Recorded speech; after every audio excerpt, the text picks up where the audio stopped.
Good afternoon, everybody. My name is Matthias Risse, and I am the director of the Carr Center for Human Rights Policy here at the Harvard Kennedy School. And it is my honor and privilege to be welcoming you to this episode of our series Towards Life 3.0. This is the name of the series we are taking from Max Tegmark's wonderful book, Life 3.0, which designates the kind of life that might come about after an intelligence explosion. And it's the kind of life that would confront us with all sorts of ethical and human rights challenges, if indeed we ever get there. But regardless of whether we're actually getting towards a life 3.0 quite like that, there is already plenty of ethics and human rights related challenges around the kind of technological innovation that comes with artificial intelligence, that comes with the development of the internet, with the development of social media, and all the hybrid possibilities among internet, AI, social media. And it's really at that nexus of these hybrid possibilities that most of our talks in this series in recent times have been located, and that also includes the current one today. The topic for today is conflict in the age of the internet, mitigating human rights abuses in Russia and Ukraine. And the general background so there's obviously at the confluence of two sets of topics. On the one hand, there's a reflection about digital platform transparency and accountability, which in turn is also essential in mitigating human rights abuses that are mediated through the internet.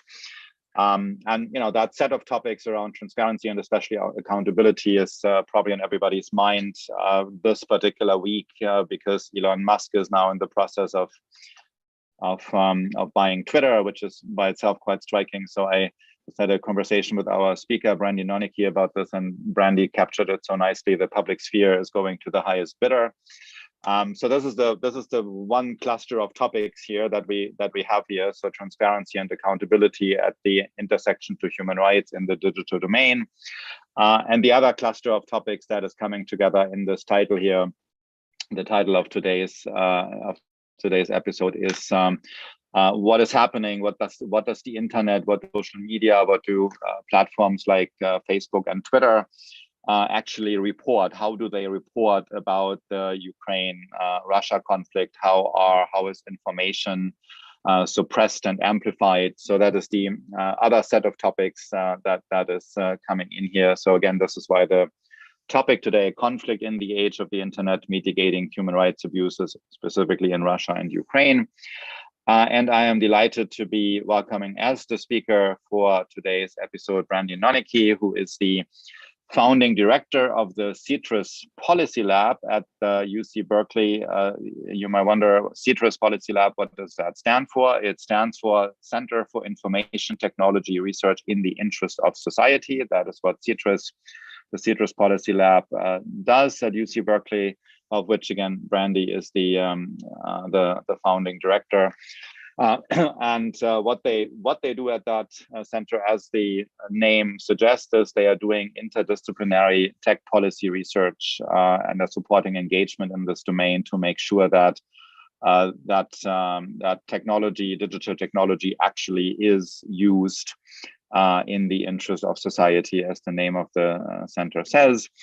And I'm also happy to add to this that Brandy is also a technology and human rights fellow at the Carr Center for Human Rights Policy here at the Harvard Kennedy School. So she is in administrative capacity for CITRIS engaged in supporting and advancing various types of research in this domain, making sure that digital media are used for the public interest, and is doing quite a bit of research in this domain herself.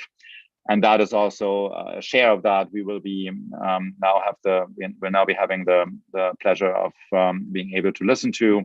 So without further ado, Brandy, over to you. Again, topic for today: conflict in the age of the internet, mitigating human rights abuses in Russia and Ukraine. And just one more thought to the audience. So after Brandy has addressed this topic, Sushma Rahman, the executive director of the Carr Center, and I will be popping up and start the Q&A with Brandy. And you in the audience are very much encouraged to put your questions in the YouTube chat, and we will be in the YouTube comment function, and we will be monitoring that. And we are eager to integrate your comments into the conversation later. Brandy, over to you. Great. Thank you so much, Matthias. Thank you. And thank you, Sushma and others at the Carr Center for inviting me to present today. And also thank you for having me serve as a Technology and Human Rights Fellow over the past 2 years. For those who are interested in applying, I really encourage you to check it out. I've really enjoyed my time. So I'm going to kick off my presentation. Let's see if you can see. I believe you can all see my presentation now. As Matthias said, I am the founding director of the Citrus Policy Lab, which is headquartered at UC Berkeley. It's part of the Center for Information Technology Research in the Interests of Society. It is a 4-campus institute. So while we're headquartered at Berkeley, we also operate on the campuses of UC Davis, UC Merced, and UC Santa Cruz. The Citrus Policy Lab supports interdisciplinary tech policy research and engagement. We really strive to ensure that empirical research is being used to inform decision-making in the public and private sectors. Our work spans a wide variety of areas, as you can see here, from computational propaganda, which will be the main focus of my talk today. So that's the use of AI and automation to influence public opinion on social media. We also do a lot of work around the area of inclusive AI, or you might call it responsible or trustworthy AI. How do we design and deploy AI-enabled systems in ways that can benefit society and mitigate any inadvertent harmful effects? You can see the others here. Our work is published on our website, citruspolicylab.org, and you can see just a sample of some of our recent reports here. I do want to highlight, about a week ago, we released a public database of all federal legislation that is seeking to amend, reform, or revoke Section 230 of the Communications Decency Act. So you can check that out on our website. The URL's there at the bottom. We have a summary of each piece of legislation, a focus tag, so you can sort through and see, is this focusing on, let's say, child sexual abuse material? Is it focusing on political free speech? So you can go through and toggle and really play with the data. You can also see, was the legislation introduced by a Republican, by a Democrat? Does it have bipartisan support? So this is a very helpful resource for journalists, academics, and policymakers. I'd like to highlight a couple of my papers. Actually, I'll highlight 3. The first one is a paper I actually published through the Carr Center with my colleague Philip Dawson. And that paper looks at the human rights implications of algorithmic impact assessments and how we can use the human rights legal framework to help guide responsible AI assessment. The next is a paper I recently published in Science on EU and US legislation that seeks to open up platform data for research and oversight purposes. In that piece, I analyzed the European Union's Digital Services Act. More on that later today, especially since it was just passed over the weekend. We have a lot to talk about. And then also in the US, we have something called PATA, P-A-T-A, which was introduced in the Senate, and that's the Platform Accountability and Transparency Act. And I'll get into a lot more detail on those. And then highlighting a paper that I looked at the date and I had to take a double look. This was 10 years ago. I cannot believe that 10 years have gone by so quickly. But a paper I wrote 10 years ago when I was a grad student with Professor Olorunnisola at Penn State, looking at the influence of media on social movements and being a bit cautious to not be hyperbolic in how we're seeing the impact of social media on society. And this will weave into a lot of my discussion today. So I'm going to start my presentation, though, with a discussion about propaganda. And I was thinking about when, propaganda has always really been a part of our lives, right? Those wishing to effectively disseminate propaganda will seek out the most effective mechanism to do so. And this is a Roman coin from approximately 367 AD, depicting Emperor Valens dragging a captive with the Chi-Rho symbol here. I don't know if you can see my cursor, but the Chi-Rho symbol there, and that's one of the earliest symbols of Christ. The value of this coin was not only monetary, it served a specific political purpose. This is a presentation of the power of the emperor and an emphasis that the Roman Empire was moving from paganism to Christianity. The message is pretty crystal clear here. Those who resist converting to Christianity will face a terrible fate. Propagandist tools shift to whatever is the most effective at reaching the widest or their target audience. It was the coin for Emperor Valens in broadcast and print media during the 20th century. Media are and continue to be a key weapon of war. If you want to listen, I want you to listen to this short clip. I'm going to try to play it, but if it doesn't work and you can't hear it, I've summarized some of the key points there on the slide in the white text. So this clip from the BBC contains a recording of a broadcast from William Joyce and a few of his listeners. I want you to think about the similarities with propagandists on social media today. But before that, just a little bit more background. William Joyce was actually born in the United States, moved to Europe, and settled in Germany. He was one of the most prolific propagandists for Nazi Germany, broadcasting frequently to the UK from Germany. And he was extremely popular in the UK, amassing approximately 6 million listeners for his program. Let's see if you can hear this. I'll try to play. Let me get it. I want to start it at 1:38.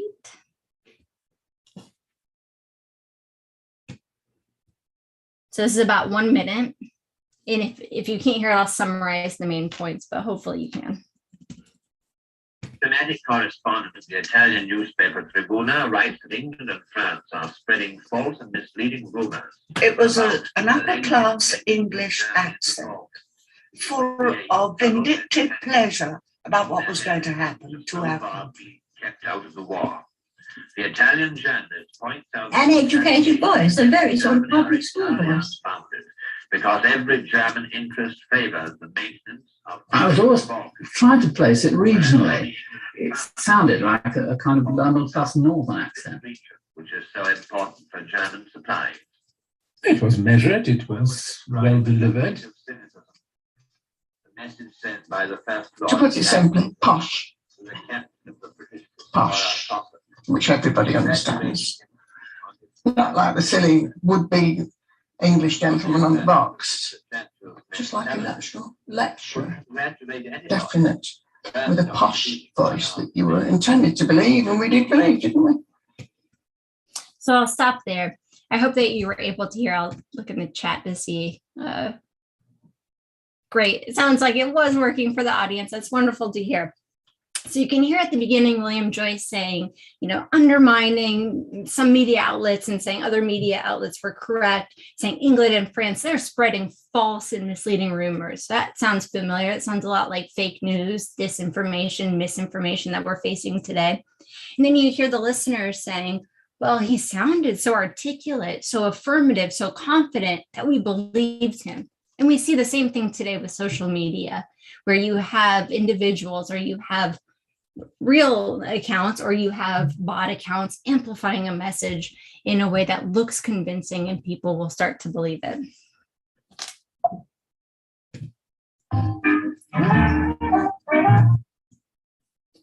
There's one more I want to show, have you listened to. During the Vietnam War, Trinh Thi Nha would often be heard on US troops' handheld radio.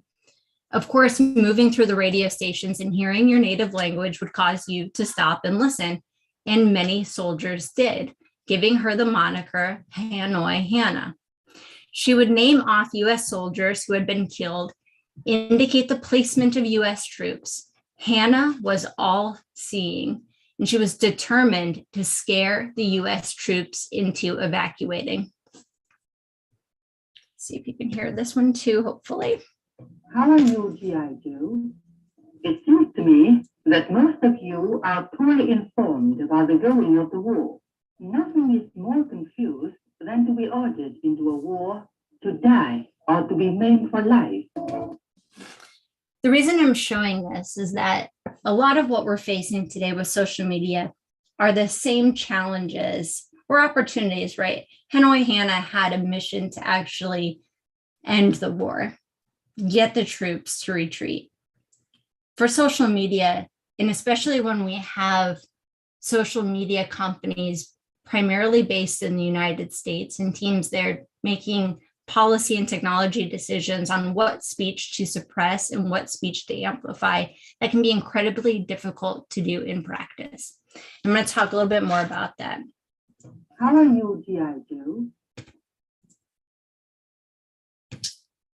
The use of media to mobilize has been intensified with social media, and our understanding of this has evolved. Beginning in 2009, we started to see the emergence of a narrative, Iran's Twitter revolution and Egypt's Facebook revolution a few years after. This democratizing technology of the West was heralded as a tool to topple oppressive regimes and empower individuals to exercise their human rights. But this optimism was short-sighted. First, social media platforms are a tool that will be manipulated by good and bad actors. Second, social media platforms are profit-driven. Whistleblowers and researchers have demonstrated that platforms have prioritized expanding and deepening engagement at all costs, even if this engagement means prioritizing the radical over the rational. The power to create propaganda has expanded from the state to the people. At no prior time in history has there been so much power afforded to society to create and effectively distribute harmful propaganda, the distribution of which is facilitated by platforms that use algorithmic-driven recommendation systems to expertly deliver propaganda exactly to those who are most susceptible to its manipulative appeal. In Myanmar, evidence shows Facebook enabled the distribution of messages that spurred genocide against the Rohingya. In the United States, January 6th insurrection was clearly fueled by the spread of disinformation and conspiracy theories on social media. But I want to be clear on something. It's not social media alone.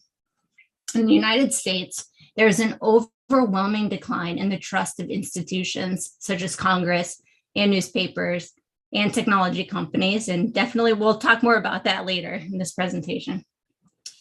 Like water pouring over cracked foundation, those wishing to exploit these vulnerabilities will, and they will do so in a way that is pervasive, hard to contain, and enduring. There's an outstanding concept in an article by Chesney and Citron from 2018, where they explain the liar's dividend. In a world increasingly oversaturated with mis and disinformation, nefarious actors benefit from this uncertainty. Pick at the truth, crack the foundation a little, and let the flow of uncertainty do the heavy work. And with the greater awareness of the risks social media poses, there's increased pressure on platforms to be more accountable. However, its global pervasiveness complicates this. Who should set the rules? What rules should be enforced and where?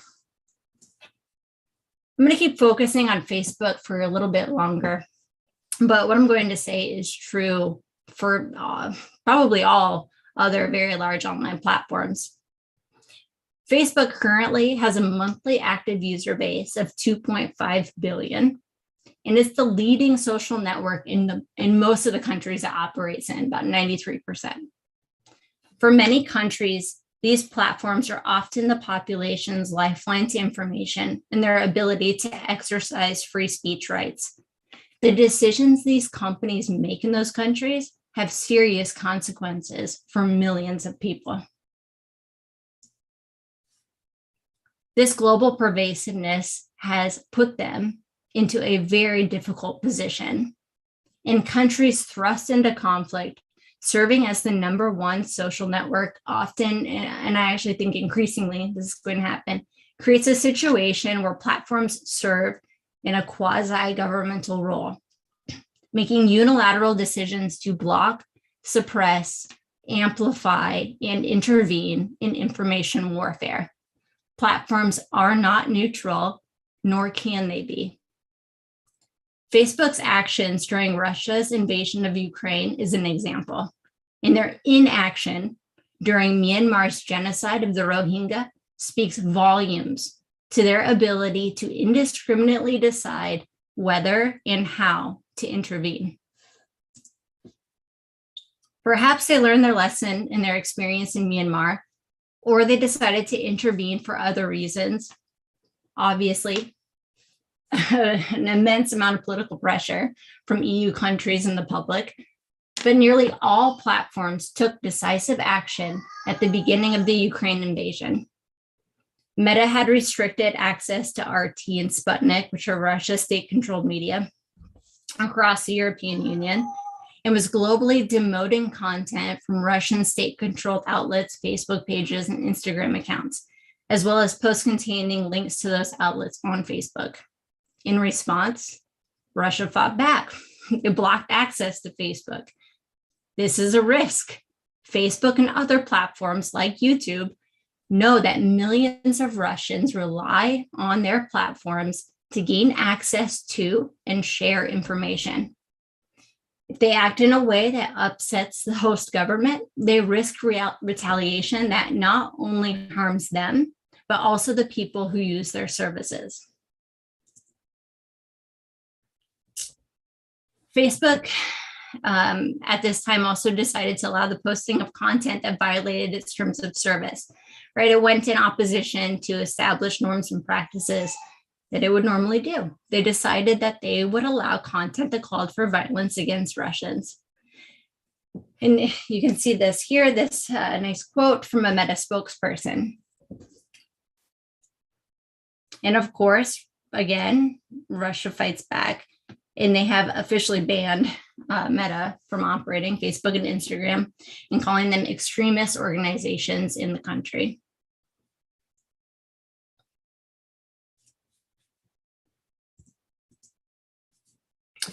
Look, I commend platforms for acting. I know these teams are dealing with an unimaginable amount of stress, but it is critically important that there be greater transparency in decision-making on which policy and technology approaches to implement and their effectiveness.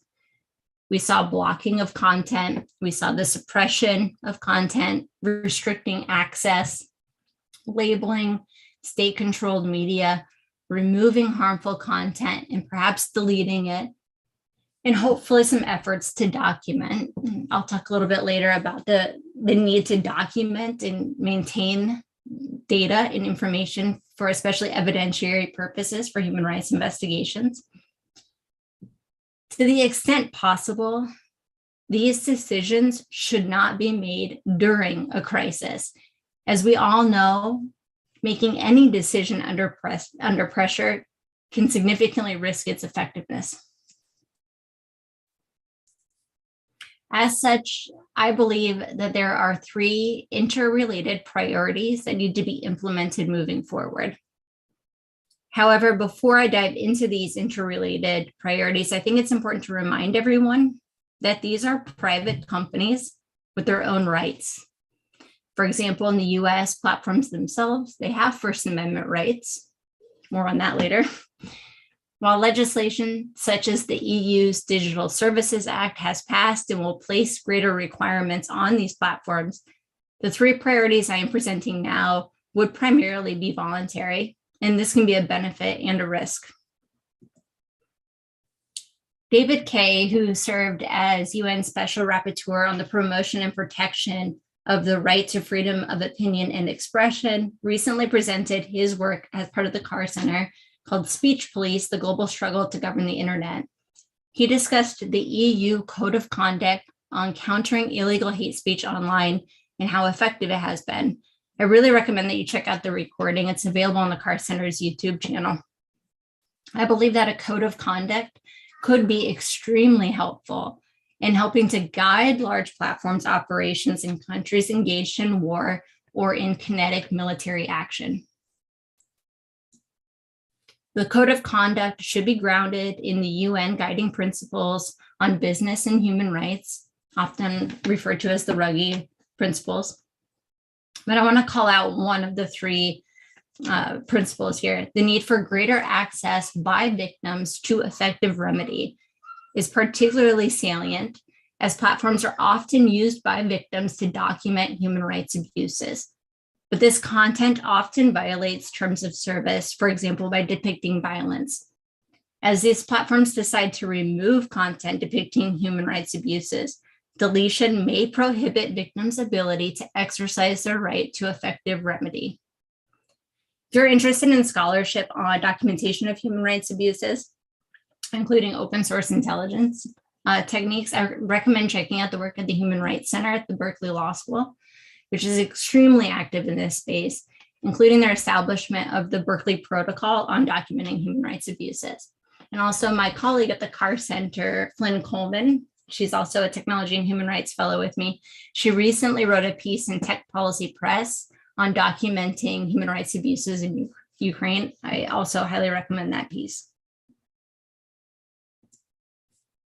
But of course, when thinking about establishing a code of conduct, I really appreciate Evelyn Dueck's point and her concern that consensus among platforms can lead to a, quote, content cartel problem, where you have platforms deciding what can and cannot be said and who gets to participate in the digital public sphere.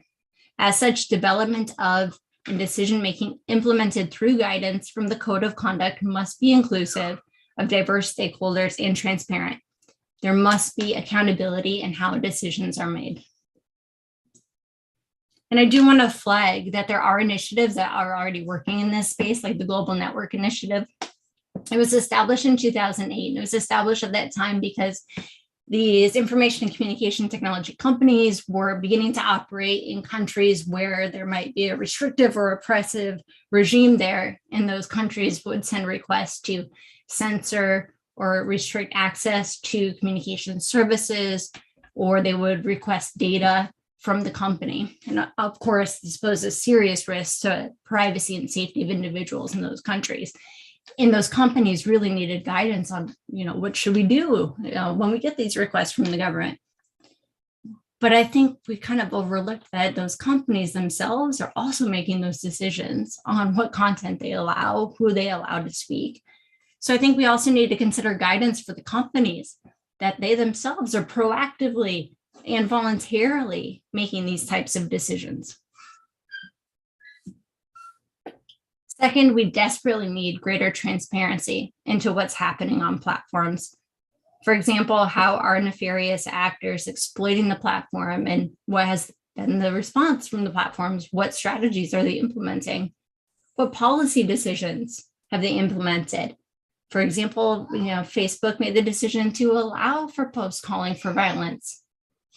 And what technology decisions are they using? For example, the use of algorithms to flag and remove certain types of content. Transparency is foundational to accountability. I mentioned at the beginning of my presentation that the EU's Digital Services Act was passed over the weekend. And this is huge. This is really huge. It's going to have tremendous effect, not just on the member countries of the European Union, but there will be significant spillover effects in other jurisdictions. The DSA will require platform transparency, such as transparency in the algorithms used for recommending content or products to users and granting, quote, vetted researchers access to platform data for research and oversight.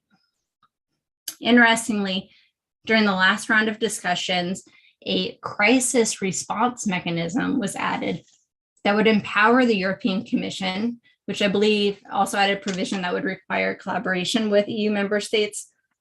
But the final draft of the DSA is not publicly available yet, so we'll get those details, but essentially allows the European Commission to put in place requirements on platforms during crises. For example, like blocking state-sponsored media accounts.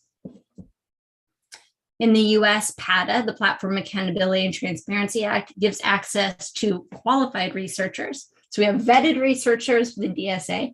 We have these qualified researchers with the US PATA to be able to gain access to platform data for research purposes.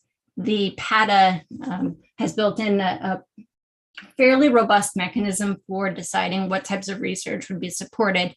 Data needs, researchers would have to get approval from the National Science Foundation, on the necessity of the research and the data needed. Then it passes to the Federal Trade Commission. They will serve as the broker with the platform to gain access to that data. And what's really, I think, important about the legislation, they did put in place a mechanism that mitigates the likelihood or the ability of platforms to say, well, we can't give data because of proprietary purposes. There is this pushback mechanism where the platforms would really have to prove that the release of the data would be harmful to their business. I do want to raise a couple of challenges, and these are highlighted in the piece I published recently in Science. The first one is on scope and methodological concerns. So like I said before, these verified researchers, qualified researchers, well, who is that and how do you become verified or qualified? I did see that the DSA has expanded. It used to just be academic researchers, but they have expanded to allowing nonprofit or NGO researchers also to get access to data, which is extremely important if we think about the role of groups from civil society that have been able to show some of these harms on social media platforms. And then also making sure the data is made available to researchers in a way that makes it of high quality for scientific inquiry. One could make the argument that platforms are not collecting data in a way that is meant for use for scientific research. But I assume the data, that there are those valuable features of the data that we could use for research. And I think that, there are some legitimate privacy concerns. The DSA, the use of the data has to be in compliance with GDPR, the EU's General Data Protection Regulation. And because of that, they might have to implement some privacy preserving mechanisms like the use of differential privacy. But the use of that can affect the quality of the data. So it's critically important that when that data is given to researchers, they know how's that data been cleaned, transformed, modified, what privacy preserving techniques have been applied to it, so that when they receive it, they know the quality, they know what they're working with, and they can actually use it effectively. The last point I want to make up, which I didn't actually raise in the Science piece, but I'm hearing it a lot more, is around the First Amendment restrictions. As I said earlier, companies in the US have First Amendment rights. In Maryland, there was a law passed on targeted ad transparency. And there was significant pushback from platforms, including newspaper platforms, really saying that you're forcing us, you're compelling our speech, which is a violation of the First Amendment. We're compelling these platforms to collect data on targeted ads, make that data available. It created an undue burden. So that law is no longer in place. And I think that we actually might see that legal argument popping up a lot more as legislation like the EU's DSA and the US PATA are moving forward. We might see more of this. This is infringing on our First Amendment rights as it is compelling speech argument. So keep an eye on that space.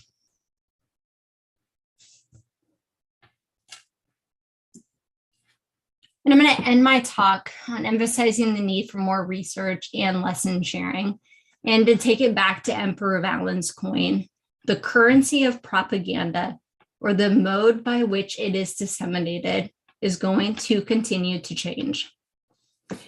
Recently, Taylor Lorenz wrote a piece in the Washington Post on the concept of algo speak, which in other words is using code words to avoid detection by algorithmic-driven content moderation.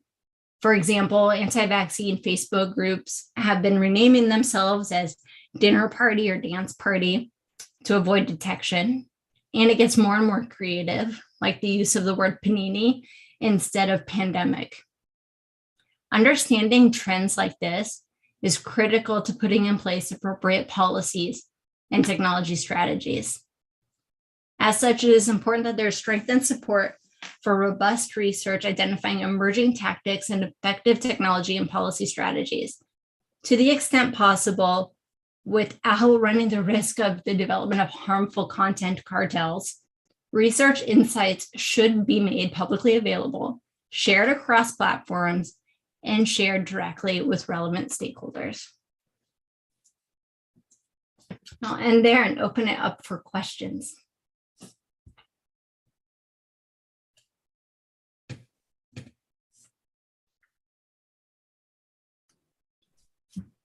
Thank you so much, Brandy. This was a wonderful, wonderful overview.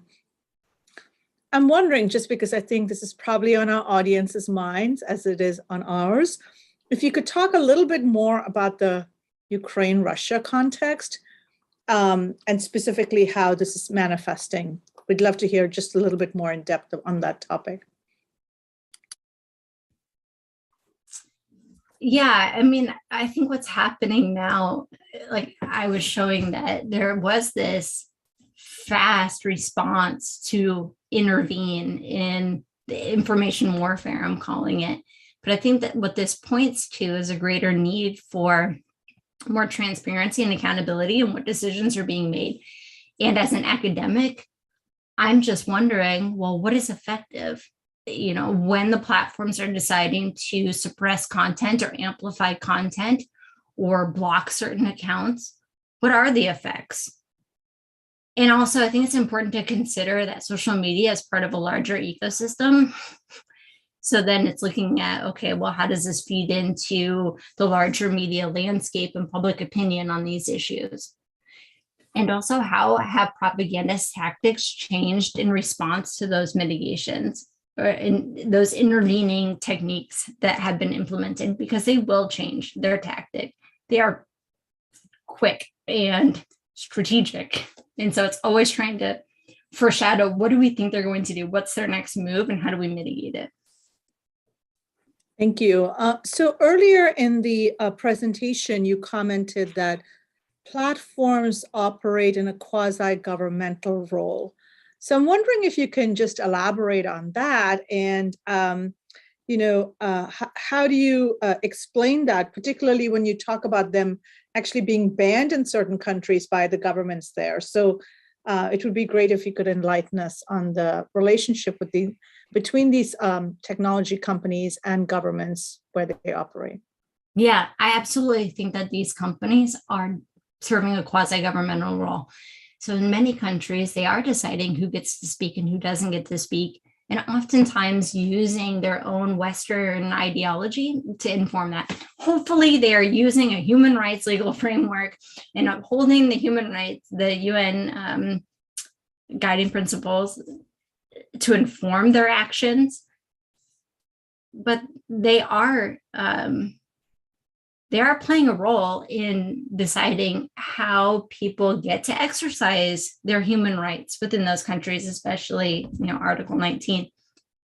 Now, of course, I think that there is a tension for those companies working that, look at what happened to Meta, Facebook and Instagram in Russia.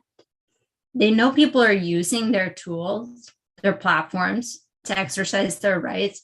And they decided to be quite proactive and aggressive against the Russian government, and the Russian government blocked them. And now they have limited ability or no ability to operate within the country. Of course, I think some people might be able to do some workarounds through like a VPN to gain access, but that would have to be for a very savvy person.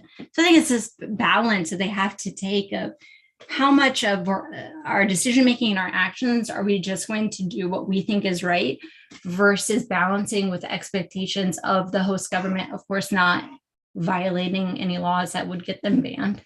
But that happened. Randy, thank you for my end as well.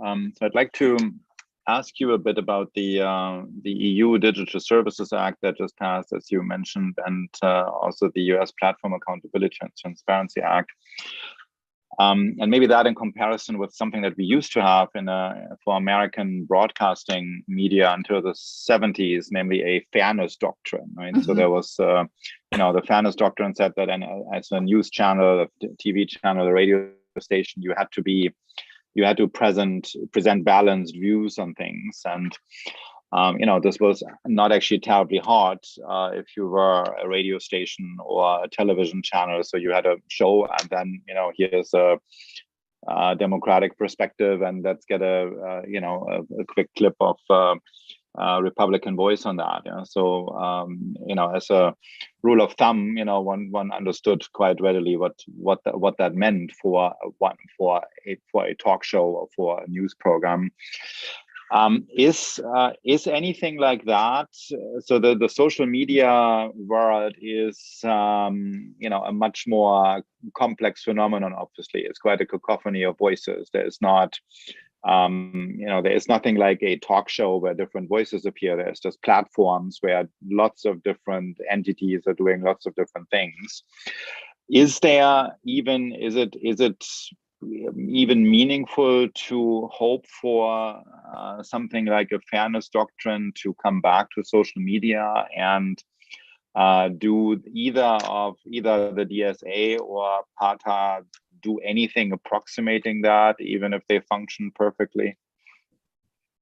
I often think about broadcasts as the comparative to what we're facing today, but there are significant differences between them. So, broadcasting, we have the scarcity rationale, right? We only have a certain number of licenses that we can give out. So that means we're limiting the entities or individuals who have the right to speak. And because of that, we can rule and govern them in the public interest, convenience, and necessity. So it was a grounding for why they could put in place the fairness doctrine, saying that because not everybody can speak, you have to be fair. Well, we don't really have that, right? I mean, I'm saying this with hesitation. We don't really have it with social media platforms, but we definitely have certain entities or individuals who are amplified in a way, right? It's the reach that they get. Not everybody has the same amount of reach on social media platforms. So I think that there is sort of that similarity between them. Of course, the fairness doctrine was overturned because it infringed on the First Amendment rights. It was compelling speech for those entities.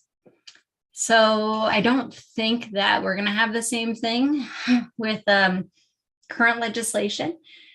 The DSA and PATA don't say you have to share both viewpoints. Now, I will note that in that Section 230 legislation database I showed at the beginning, there are a few pieces of legislation in there that are trying to do that are trying to say you can't be biased against especially conservative viewpoints and prioritizing liberal viewpoints on social media. It's highly, highly unlikely that that legislation will move forward. But I do think what PATA and the DSA do that is helpful in this space is to provide greater transparency in the decisions that are being made by platforms, especially around algorithmic recommendations. So looking at what decisions are being made on who gets to have that reach, that virality.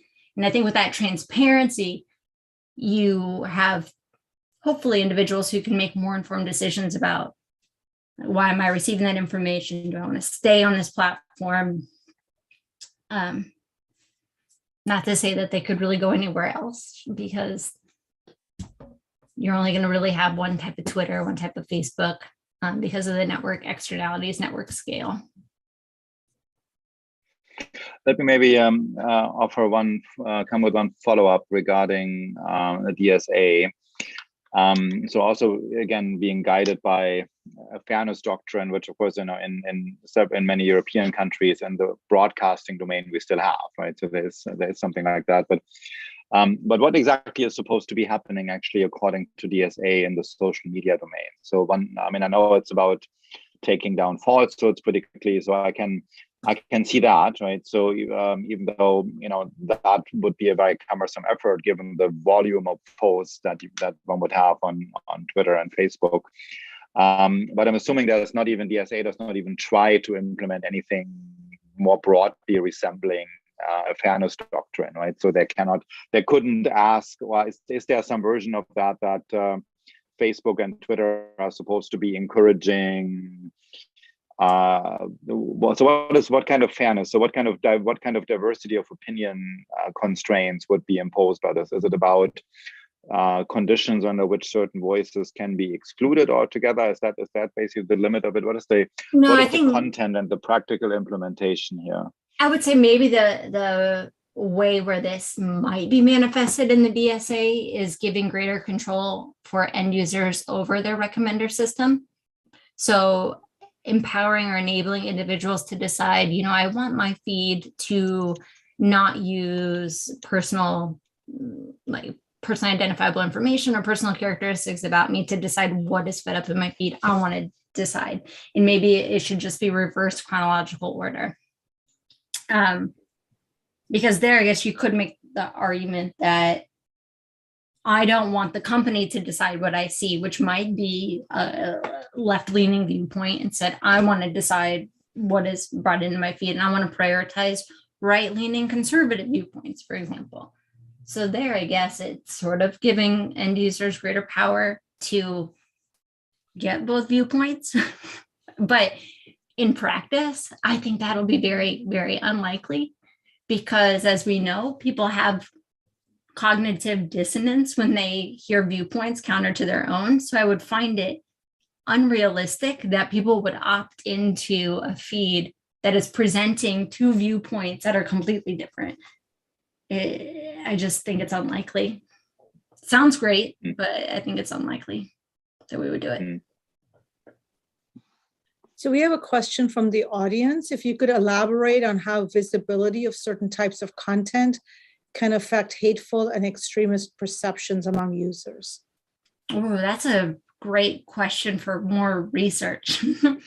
So I think that's a really important question. So what does our exposure to harmful content do? And also, I think this, if I'm understanding correctly, this might be interesting for how does it radicalize individuals or groups, just exposure to that content. I don't want to speculate on an area that I don't do research directly in, but I think it's a really interesting and important question. I assume or hope that the platforms are doing some of this research internally to know if we tweak our recommender system in this way, we start to see this type of behavior. We start to see people posting content that is more and more extreme, more and more in alignment with that viewpoint. I think that's a really interesting area of research. I will say really quickly, though, as a postdoc, I helped to build a recommender system. And it was with Governor Newsom when he was Lieutenant Governor of California. And there, having that hands-on experience building a recommender system, I became extremely aware of if you do certain tweaks on the algorithm, we could really influence people's behavior. So for example, we decided to prioritize really unique ideas. So participants would see unique ideas. They would be fed up to them in their feed. And surprisingly, almost instantly, people started to themselves post more unique ideas. So we saw that they were sort of primed and they started to do it. And we did statistical tests and it was significant that they were more likely. So I could see a relationship there, but I don't study that area exactly. Let me ask you one more Ukraine question, actually. I want to follow up on the country's situation a bit more.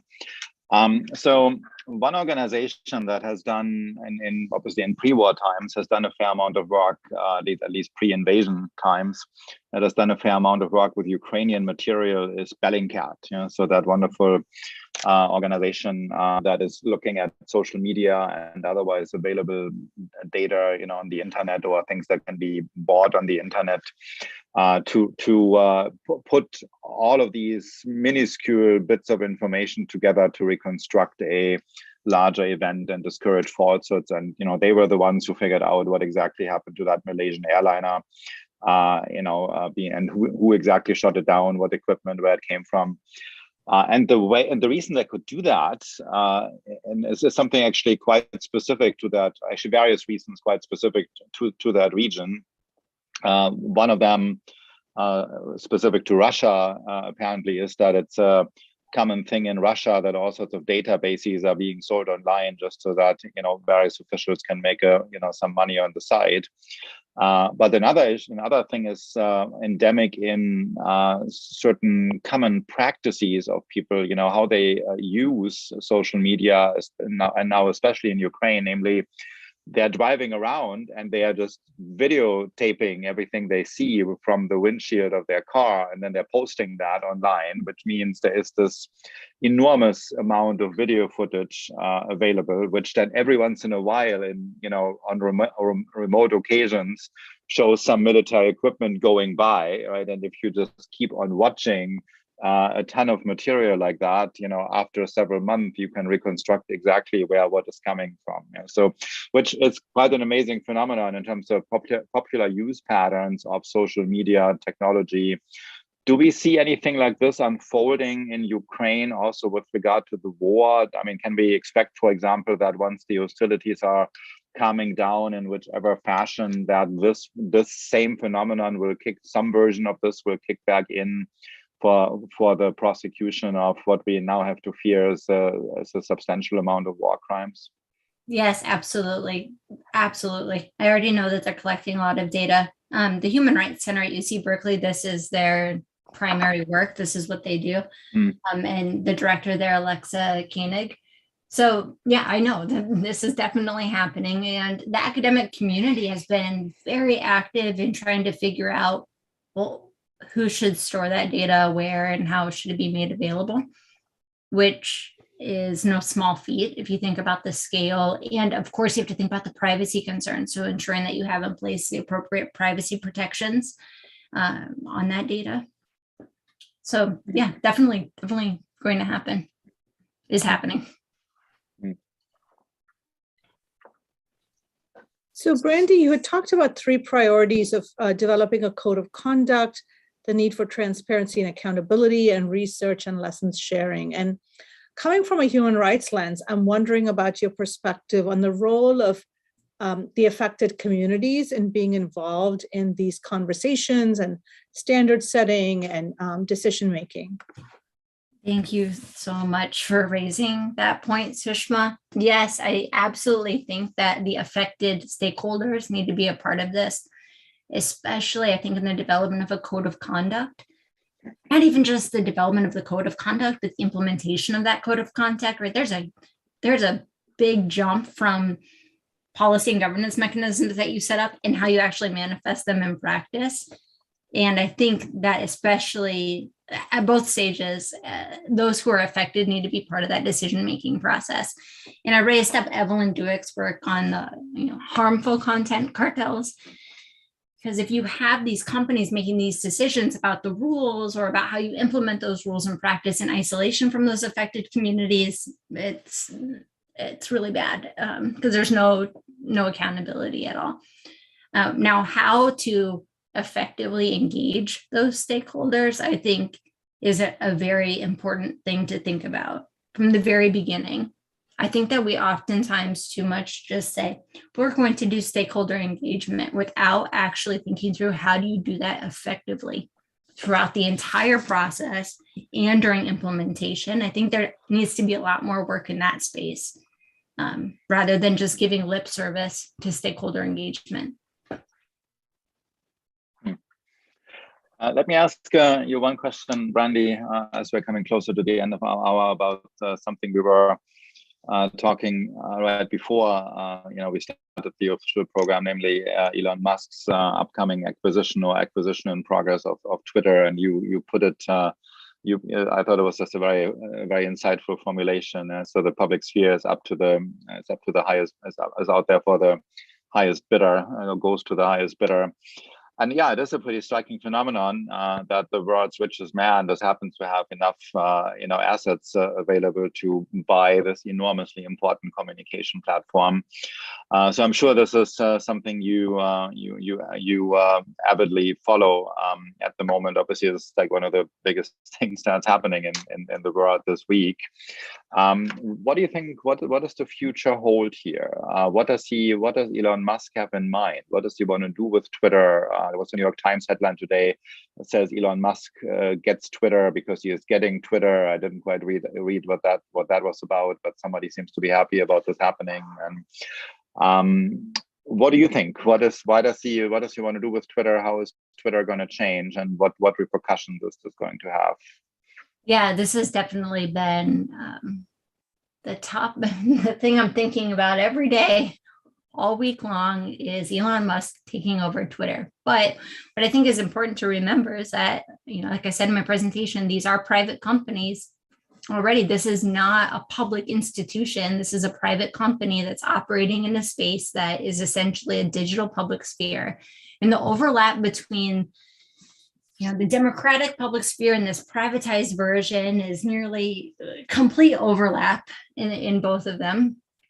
But I think we shouldn't be naive to think that Twitter somehow before this was operating in a completely fair way, or maybe I just shouldn't pick on Twitter alone, but I think a lot of the platforms make decisions that might be driven by economic incentives or political incentives that we don't know about or that are not transparent to us. So, moving forward, I think there are some interesting things that Musk has brought up, especially around, empowering end users to be able to build the recommender system, so making that recommender system open source, right? So you could build a way for you to decide how you want content to be fed up to you in your feed. I think that's interesting. I think, though, that there needs to be a significant amount of research that looks at, okay, if we build these recommender systems in these different ways, what are the effects on end users? I am still a little bit shocked about all of this, but because I didn't think that it was going to happen, because we've seen Musk send tweets like this in the past, where he makes these grandiose, these big claims, and then pulls out of it. And all the while it looks like, well, maybe he did that just to inflate stock price. Now, he hasn't actually purchased Twitter yet. We'll see if that happens. But, at the end of the day, these are private companies. But we are seeing legislation like the EU DSA and the US PATA that will put in place greater transparency requirements. And so I hope that acts as a counter on some of the potential harms that might come about.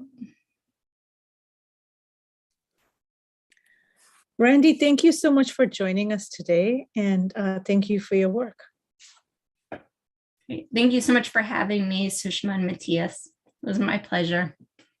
I hope everybody will check out our work at citruspolicylab.org.